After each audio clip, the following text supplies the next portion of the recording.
You're watching over a trial, but why? And what does it have to do with eating chocolate? This is Active Recall. This episode is about the book Why Buddhism is True by Robert Wright, and some of the science behind it and the philosophy of meditation. You might think I'm too busy to meditate. Maybe you're the CEO of a company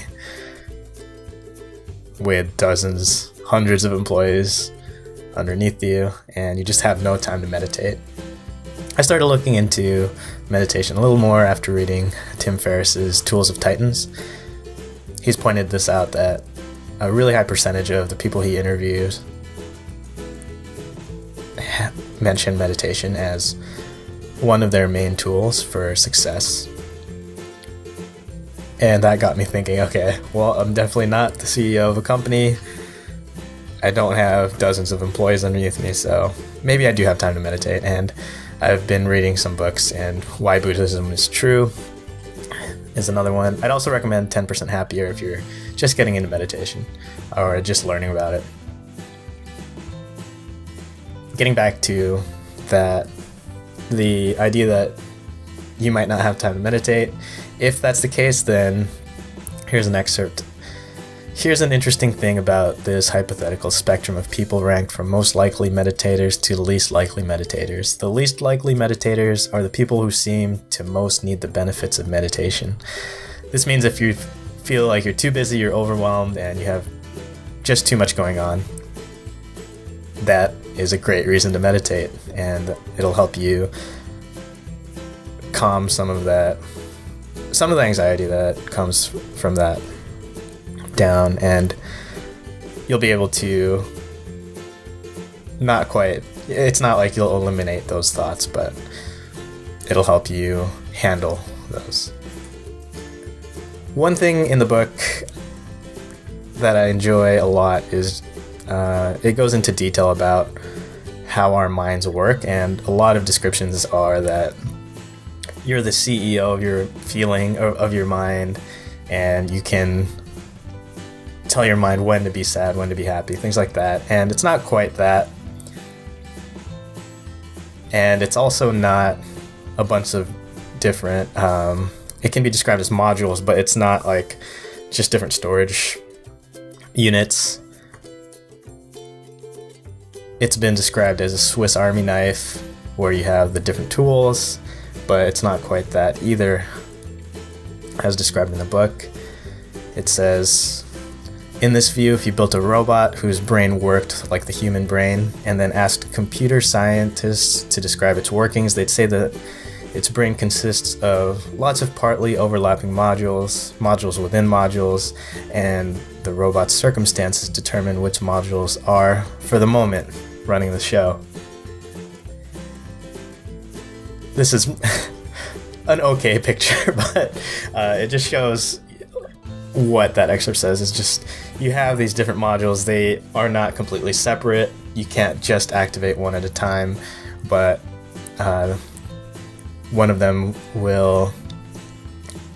module will be running the show at different times, but not completely alone. They can interact with each other.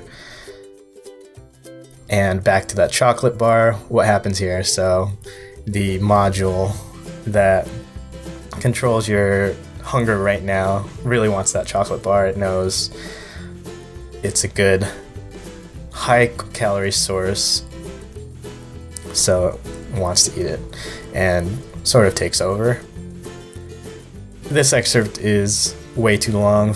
I should have picked a shorter one, but I'll get to explaining this, but this just goes over an example of if you have two modules, one is short-term and one is long-term, how does it decide?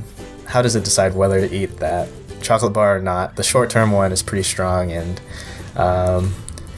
maybe you have that short-term module, you have that thought, and you just want to destroy it right away. That's not quite how it works either. So back to the trial. It is more of a trial, and you are looking at two sides of it. You're deliberating, and you can't just, again, it's not quite like CEO, where you just use complete willpower to decide not to eat that chocolate bar, because the short-term module might have some good reasons. It thinks, okay, high-calorie food, this is what our ancestors were looking for, this is why I'm thinking this, that's going to be good. It might also say something like, oh yeah, and the book talks about this, maybe it's the thing that brings up that magazine article you read, there's benefits, there's antioxidants, I'm feeling low, maybe I want that caffeine right now from the chocolate. And then your long-term module thinks, well, you could have the caffeine without those excess calories. You can get your antioxidants elsewhere. This is not going to help because it's reinforcing your sweet tooth and you're already addicted to sugar. And you know that this is not the dark chocolate. This is a Hershey's bar. This is not your 90% dark chocolate with all that antioxidants. And in this case, you have the short-term and long-term module again. Previously, you had the short-term module in charge, but after those reasons, you've been able to buff the long-term module. And now it takes over, you don't eat that chocolate, and you're able to, through meditation, you're able to be better about deliberating when different feelings have conflicting reasons for doing things. So I really like that explanation. That was from Why Buddhism is True. Not quite in that. I don't know if I did the best job explaining it, but if you are interested in meditation, then check out Why Buddhism is True by Robert Wright. Thanks for checking this out. I'll be doing more book notes and probably more book notes on this book, which I'm reading right now. Yeah, subscribe for more. Thanks a lot.